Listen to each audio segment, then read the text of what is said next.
கல்யாண வீடு உண்டு. அதுக்கு போறதுக்கு ஃபுல் ஸ்கெட்ச் எல்லாம் போட்டுட்டு ஆம்பளை பிள்ளை பொம்பளை பிள்ளை மாதிரி ரெடி பண்ணிட்டு அப்படியே மொத்தமா நாங்க ஒரு கேங்கா போய் ஆளை ரவுண்டு கட்டிட்டு உள்ளுக்க போய் ஒரு இழிப்படத்தை போட்டுட்டு எங்களுக்கு சேன டைமர் மட்டும் காத்துட்டு இருக்கு. அதுக்கிடையில சாப்பாடு போயிட்டு இருக்கு.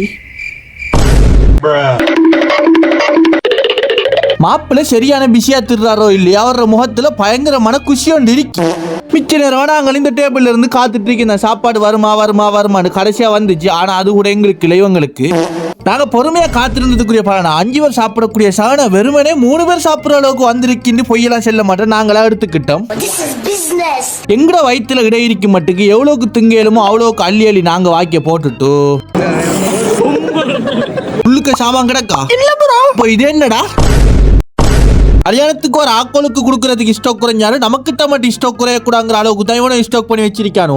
ஸ்டாக்கை வெறுமனை உடக்கூடான்னு சொல்லி வளைச்சிருந்து எல்லாருமா திண்டு முடிச்சிட்டு இருந்த ஆக்களும் போய்த்தாங்க. மாப்பிள்ள ஒரு சைட்டுக்கு போட்டோ பிடிக்க போனவருதான். இதுக்கு மேல நீ வாரமா இல்ல, உண்ட உணவுக்கு நீ உறக்கம் தான் தேவைப்படுது. ஒரு மிகப்பெரிய கவலையோட இந்த இடத்தொட்டு வழியா விட்டோம்.